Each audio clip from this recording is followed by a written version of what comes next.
Welcome to our December safety meeting. This meeting is prepared for the bus drivers, the school bus drivers of beach transportation as part of their annual ongoing training. If you are one of those drivers, make sure you have your summary sheet with you and get that turned in as soon as possible. Today, we are going to talk about hazards. The original name of this video or this presentation was A Deer in the Headlights. And I named it that because oftentimes we become really complacent with the hazards around us. And I would like you to make it to where you're not as surprised when you come across hazards, that you're prepared to deal with and react to hazards that are around you. So with that, I will share our presentation on the big screen here.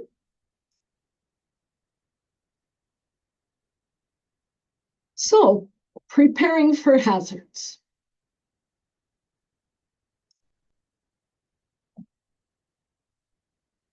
There's our deer in the headlights. So our objective is to make it to where you don't feel like this deer does, unprepared to deal with what's happening around you. So we are going to talk about avoiding the surprise, fixed hazards, non-fixed hazards, and tight situations.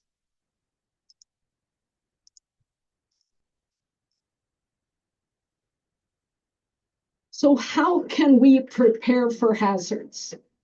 Think about what you can do as a driver to prepare for fixed hazards, things that don't move, and hazards that move or are not stationary.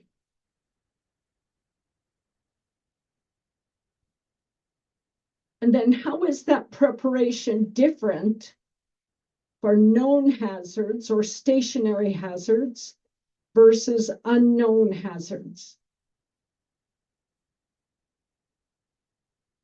I think one of the biggest preparations for hazards is awareness, is being a good defensive driver, using your eyes, scanning your mirrors, scanning your windshield, scanning ahead and behind and around on both sides. Scanning allows you to see what's happening so that you can see the hazard and prepare for it. Your preparation is different with known hazards versus unknown hazards because you can prepare ahead of time. Those unknown hazards or those moving hazards sometimes will come upon you pretty quickly. You need to have a game plan before they show up as to what your reaction is going to be. And we'll talk about animals as an example in a little bit. So we don't want to be surprised. We want to be aware. Look around. So this is a known hazard. Now this motor coach, the background story on this motor coach was that he was on a tour, was going from point A to point B on that tour that day, and was using GPS to get them there. They were unfamiliar with the roads. They were unfamiliar with the hazards. And so following that GPS, they got put in a situation to where this happened to their bus. It took the top off their bus. You can see the clearance is 9'0". So I'm not sure that our minibuses are even that low. They probably are. But also look at the curvature of the bridge. The curvature of the bridge is much shorter than 9 foot. So you would have to go through that underpass or that archway in the middle to avoid ripping off the top corner of your bus. So as you approach this, let's say you're using a GPS, and this is for long, like our motor coach drivers, but think of it in your personal vehicle. If you're approaching something that's too low, let's say you're using a GPS, how do you avoid having this happen? And probably your best answer is know the height of your vehicle and then read the sign. If that driver had paid attention and read the sign and knew how tall their vehicle was, they wouldn't have gone under that underpass or that archway. So known hazards can be avoided because we know the problem with them. If this archway was in our valley, in our Missoula Valley, we would know that we couldn't take vehicles under it, and we would avoid that. We'd reroute to where we wouldn't have to go under this archway. Okay, railroad crossings. So this is a staged picture. This bus was one that they were going to total out anyway. So they put it on the tracks to show what would happen if a train hit the bus, and it became pretty compacted and shredded and pieces all over the place. But railroad crossings in Missoula have decreased because the train's not coming through our valley from south to north anymore or north to south. It's just running through the valley from east to west and west to east. So we have two lines in our valley.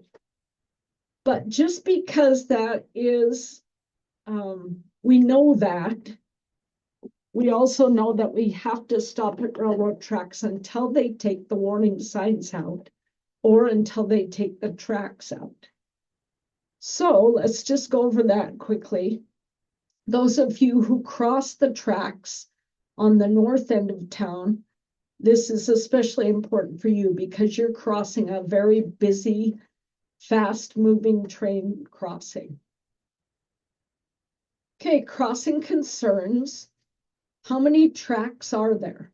Because if you have multiple tracks, a train could be stationary, parked away from the crossing, and another train could pass it and go through the intersection. Are there any visual obstructions? Are there train power boxes or junction boxes? Are there trees in the way? Is there a pedestrian or bike path near the crossing that you have to watch for people and bikes also besides trains? What's the size of the containment area before the tracks and especially after the tracks?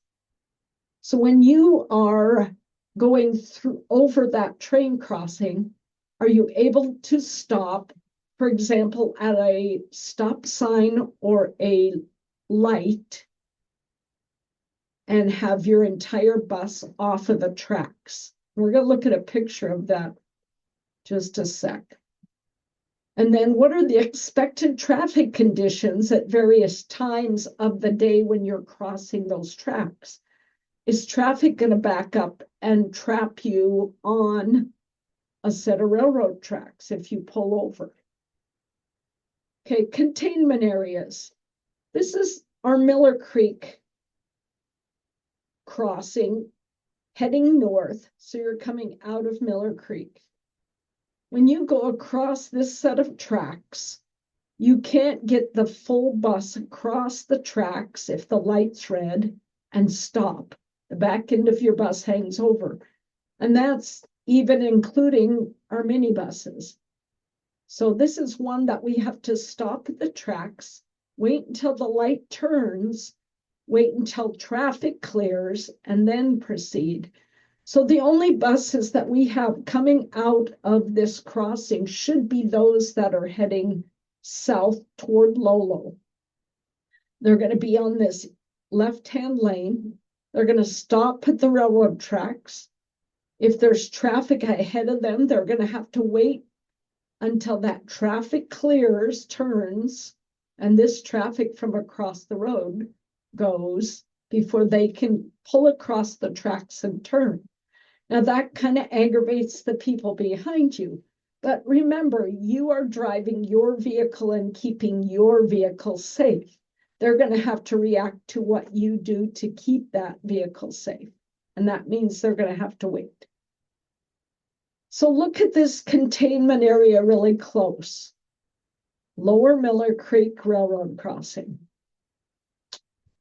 So many years ago, in 1995, there was a school bus that came to a crossing very similar to Lower Miller Creek. They stopped. The light was on the far side of the tracks. They thought that they could do their crossing procedure and then cross the tracks and be okay on the far side of the tracks. However, the back end of this bus did not clear the tracks. There was a commuter train coming. It was going fairly fast. It hit the back end of the school bus. 7 students were killed and 24 students were injured. So this was a spare driver. This was a substitute. So that was a problem too. They didn't know that area, but they should have been more aware and not stopped where their bus was going to have the back end on the tracks. They needed to know their containment area. Here's a picture of that accident. So the major contributing factor to the incident was not knowing the route hazard. That was the major contributing factor. Here's a picture, hopefully. Here's the train, or here's the bus.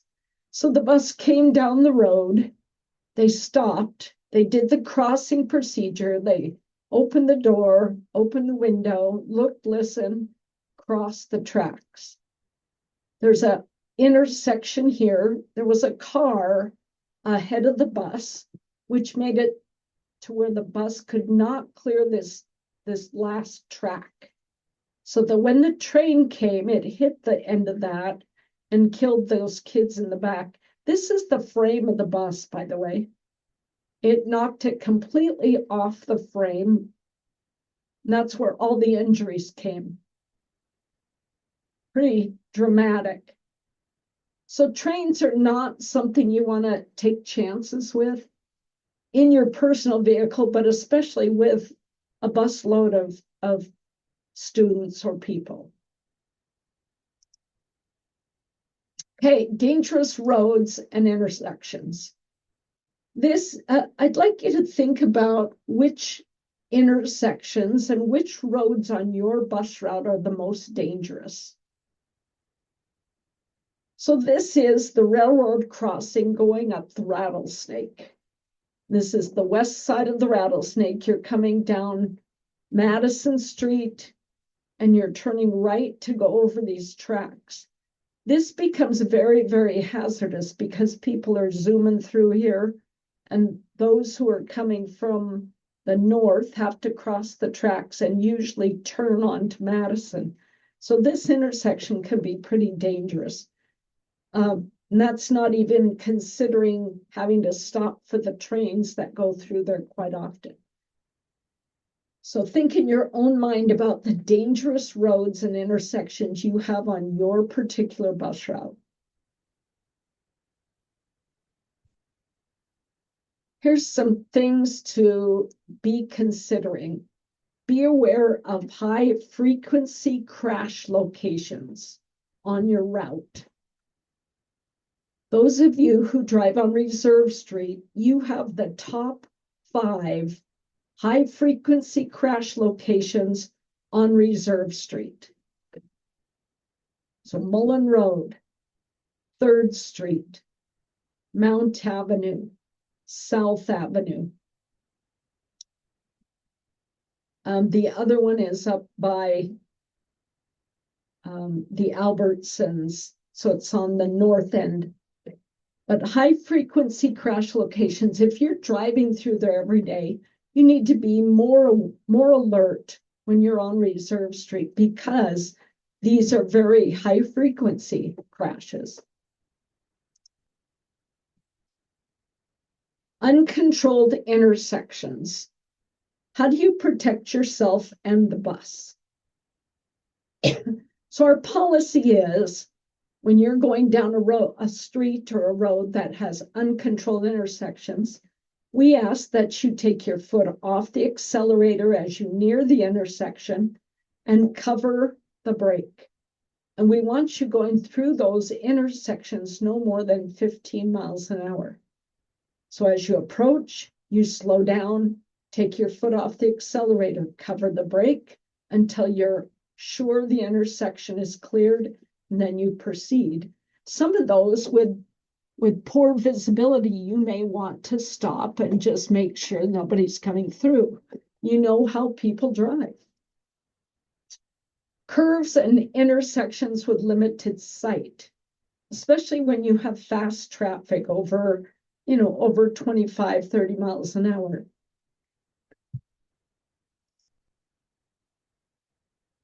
And then the visibility of traffic control signals. What are some things that block your view of control signals? And that could be a stop sign, traffic light. Most of the time, because we're the Garden City, it's going to be a tree or a bush. I know of several stop signs that are blocked by overhanging tree limbs. Things to be aware of. The coordination of traffic lights. So why would that be a problem? You're headed down, let's say, Brook Street. When those lights are not coordinated and you can't just travel, why does it become a problem and become a hazard, something you need to watch for? So probably the biggest issue is that people are trying to run lights. They're trying to hurry through before the light changes completely. And that puts the other drivers at risk because when their light turns, they're going to want to go. And if there's cars pushing those lights, it becomes an issue of a possible collision. Roads that have no shoulders can be a hazard, especially if you have students that are waiting on the side of the road, but also because with changing weather, you may not have a place to go. If it's slippery, it may be soft on the roadway. Tight right corners. What are the hazards at a tight right corner? First of all, the curb, and then light poles, stop signs, pedestrians, fire hydrants, anything that's positioned on the corner. So how do you avoid that hazard? Mostly know how your bus turns. Know the space around your bus. Use your mirrors. Get out and around the corner so that you're not running over any of the hazards on that corner. Okay, roundabouts. So do you know which way to yield at a big roundabout? Of course, we yield to the left or to anyone that's in the traffic circle, and we yield to pedestrians. So anybody coming from your left. How about traffic calming circles? We have several of those that pop up in neighborhoods now. Which way do you yield? So the way that the law states is that you're yielding to the right. You're giving the right of way because you're basically at a four-way intersection and traffic's coming from four different directions. These circles are supposed to slow traffic down. Our big buses cannot go to one of these calming circles and turn left around the circle. We're too big and we won't make the circle. So a law was just passed in Missoula that we can legally cut the corner to the left to make a left-hand turn. So we are not required to go all the way around that circle to make a left-hand turn. However, in that case, we have to yield to everybody in that circle before we turn left. Otherwise, we're going to have a head-on collision. So a little bit tricky on these calming circles. Sometimes it's better just to go up to the next block where there is no circle. They usually put these every other block, every other intersection. And if you go to the next intersection, you can turn left without having to deal with these traffic calming circles. So roundabouts yield to the left, traffic calming circles yield to the right. Okay, going under and over. Here's our Orange Street underpass, and the height clearance on that is 14 feet. Something you should know if you're going to go under there. Does it make any difference if there's snow and ice under here? Yes, because that ice will raise you up sometimes as high as a foot if they don't plow and get that taken care of. If we have a big snowfall. Okay, keep in mind that heights clearances sometimes don't include antennas, or if your hatches are open, or snow buildup like we just talked about. Think about your weight capacity. The limits are normally posted in tons. So you need to know how heavy your bus is, and then how does that convert to tons? 2,000 pounds is a ton. We can all pretty much count by twos. Okay, speed and acceleration differences can be a hazard. As we enter, for example, the freeway.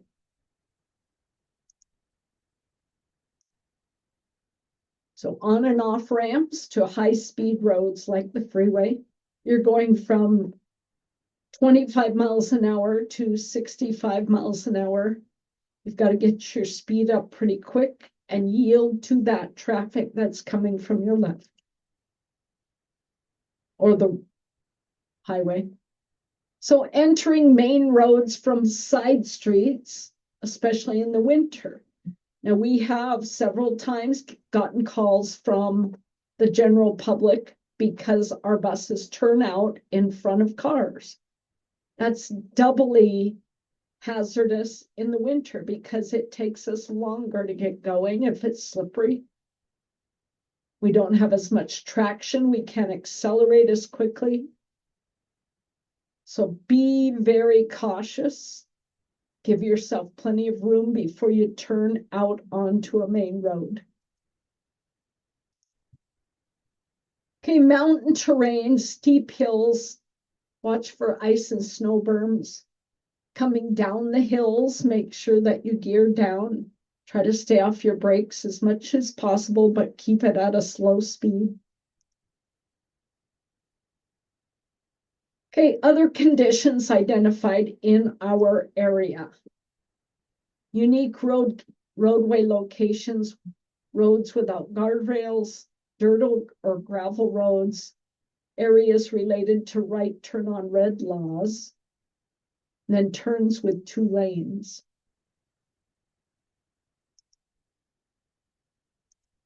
Other fixed hazards can be parked cars, and the cars are not totally fixed because they could move. But when we go by them and they're parked, they are fixed, they're not moving. So we can't blame it on them running into us, I guess is what I'm saying. Other buses and vehicles that are parked. garage doors, posts, support beams. For example, this bus backed up into the garage door and broke out their brake light.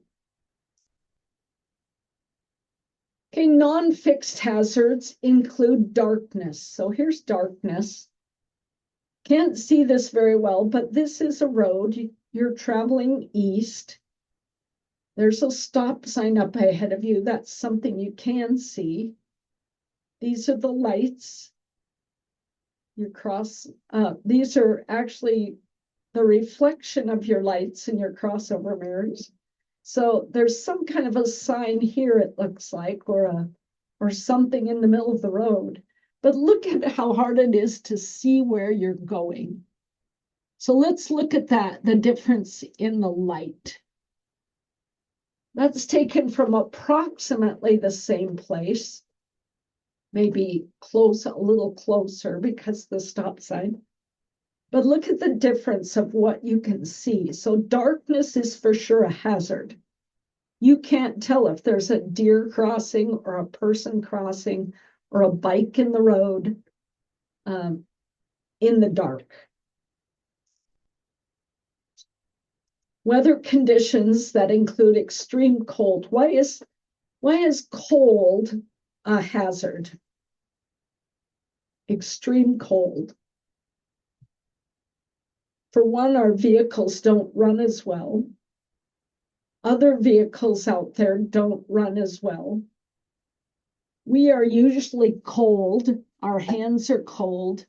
We're focused on not being comfortable instead of focusing on driving. Wind.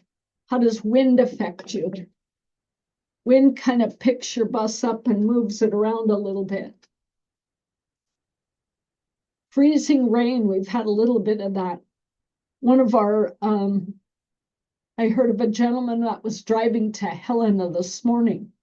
We had a little freezing rain last night. Helena is about 2 hours from Missoula, and that driver was only to the pass in 2 hours. So things really had to slow down. Lots of cars off the road. So freezing rain can be a very big hazard. Fog, we talked about that last month. Not seeing, disorienting, taking away your landmarks. Then snow and ice, driving conditions deteriorate. Glare makes it to where we can't see. We're so focused on trying to see where we're going, we're not able to look around for the hazards. There's a little fog.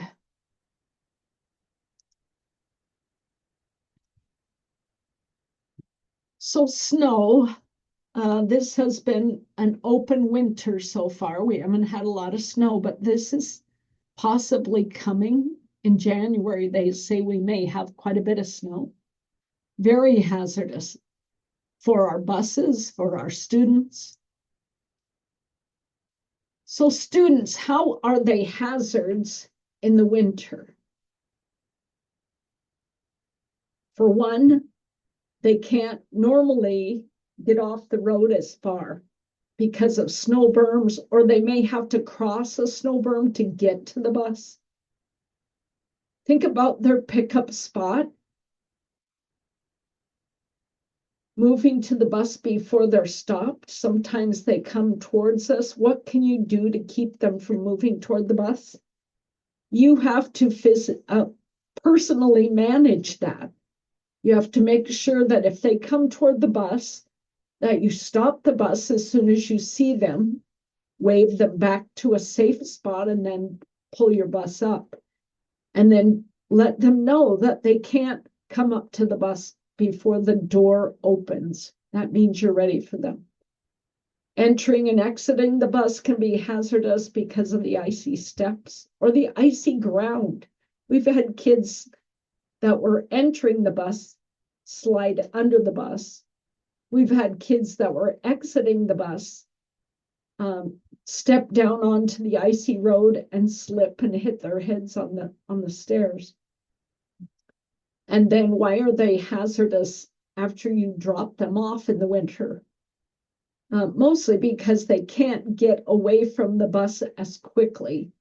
They may have to climb up over a snow berm or wind their way through some tracks in the snow to get to the sidewalk or to a safe spot. We've got to be more patient. We've got to be more observant.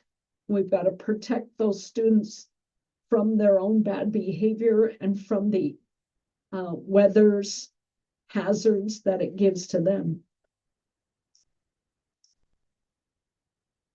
Okay, other motorists, and this is that defensive driving. So what can you anticipate driving out there right now? Let's say in a month or so, if we have snow, what can you anticipate? You can for sure anticipate people sliding through intersections. Right now, you can anticipate people running red lights and stop signs.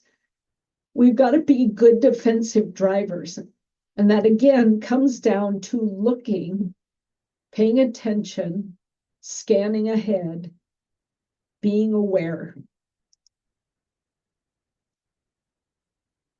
We can also watch for teenagers, young people who just haven't been driving very long.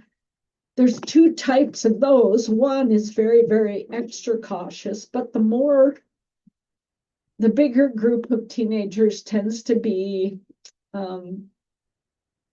infallible or untouchable. They know what they're doing. They have no fear. So watch for both of those, especially around the high schools. Seniors tend to be very, very overcautious at times. And then those that are from out of town sometimes don't know where they're going. They could end up on a one-way street the wrong way or turn at the last minute. People who are using their phones or something else that makes them inattentive to driving, putting on makeup, shaving, reading their phone, a paper or a book or a magazine, or looking for directions, or lots of ways to be inattentive. And then road rage drivers. Those are just people who think the road is theirs alone and they don't like how other people drive. Oh, no, that's not correct. Anyone with a 13 license plate? Another thing to watch out for in Missoula is pedestrians, and especially in our school bus loading and unloading zones, we have many, many pedestrians. We also have other cars, parents' cars loading and unloading students going in between our buses, walking in the bus loading area zone. Other areas we need to be especially vigilant are narrow streets with parked cars, children darting between vehicles, dogs, congested shopping and business areas where we have a lot of traffic. And then bikes on snow-packed roads. Now, I've ridden my bike when it was a little bit snowy, and it is very slippery. Now, I didn't get special tires. It was just a one-time thing. But even with special tires, it can be very hazardous for these bike riders. They can slip very easily, catch some ice below this snow, and their bike's going to slide out from under them. Please give them plenty of space. And here's our animals. So what happens if you're driving at 40 miles an hour and a deer runs out ahead of you, runs right out in front of your bus? So I need you to think about right now, if you cannot stop safely, you're going to have to hit the animal. And I guess what I want you to think about is not to swerve. So as you're coming up to these set of deer and you're going, let's say you're going 55, you're on a rural road, The roads are kind of slippery, so you're not zooming, you're coming into a corner. Maybe you're slowed down to 45. If you apply your brakes and you're just sliding, you're going to have to try to keep that slide straight, take it off the accelerator, but hit the deer rather than swerve into the ditch. More fatalities, more injuries happen when someone swerves for a deer or a dog or a horse or whatever than if that vehicle hits the animal. And I know that's not what we want to do. We don't want to kill the animal, dogs, cats, deer, whatever. But we don't want to get off the road and roll that bus over. We don't want to strike a tree where the damage would be much worse than hitting the deer or the dog or the animal. So we don't swerve for animals. We can brake, but we don't swerve.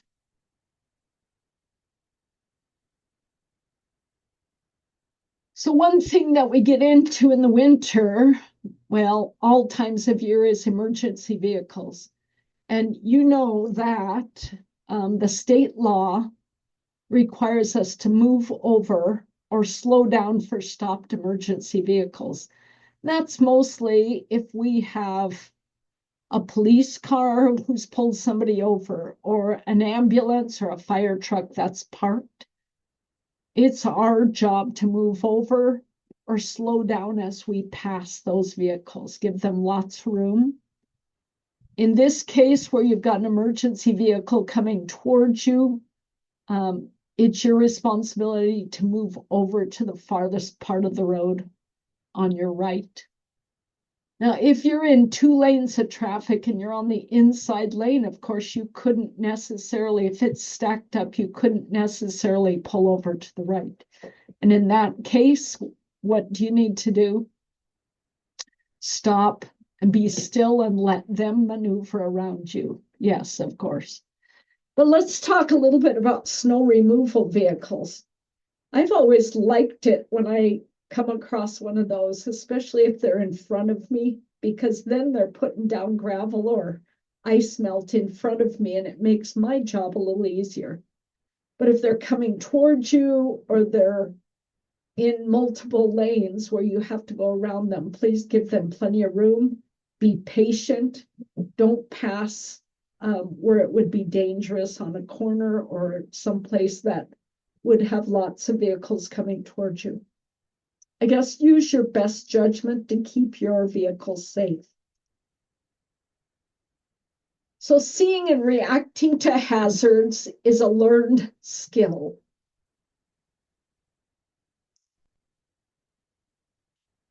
I've always liked this saying, a good defensive driver, which is you, is one who does not cause accidents and is skillful enough to outguess and avoid potential accidents. And that outguess, I would just change to skillful enough to recognize and avoid potential accidents.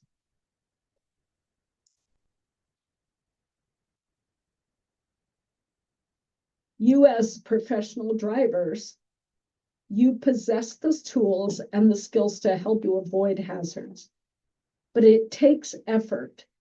You can't just sit in the driver's seat and be complacent about driving and recognize the hazards that are in front of you or around you. You've got to be alert and willing to watch and pay attention.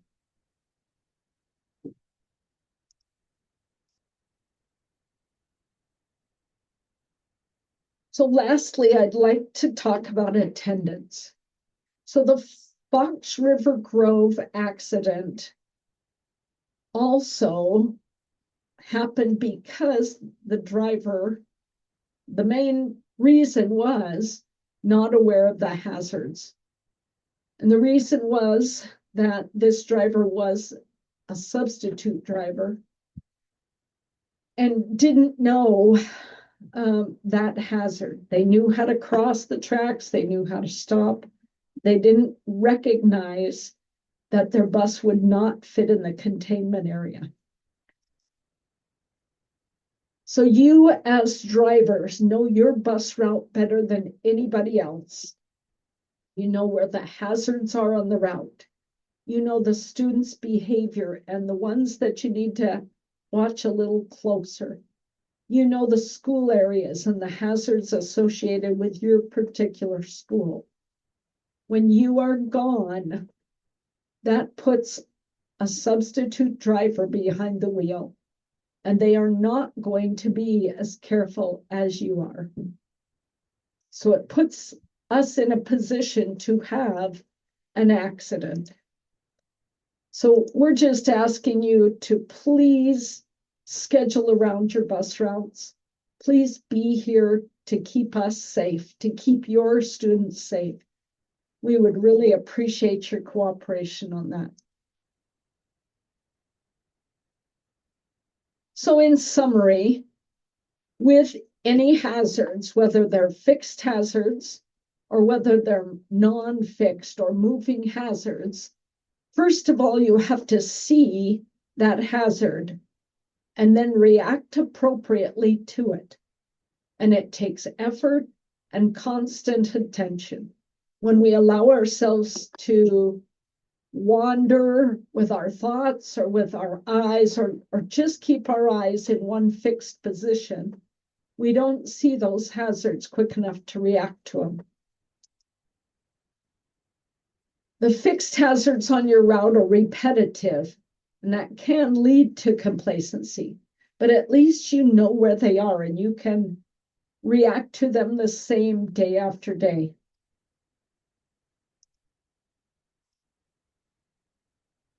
Non-fixed hazards require good defensive drivers. Like I said, that's you. You've been trained for years before you started driving a school bus to be defensive, to watch for traffic. And then as you learn to drive a school bus, those things were taught to you, to look ahead, to look around, and make sure that things were safe as you progressed down the road.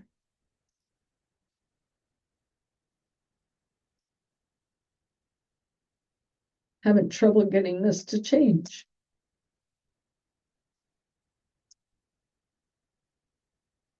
I'd like to thank you for being prepared for hazards. Don't be like these deer caught in a surprising situation. Prepare yourself for those fixed hazards, react to them appropriately, and then know what you're going to do in case of a car sliding through an intersection, in case of a child coming toward the bus before you're stopped, in case of an animal coming out in front of you. Know what you're going to do before it happens so that your brain will help you react to those hazards. We appreciate you. We love working with you. Please continue to do that great job that you do out there. And until next month, be safe. Thank you.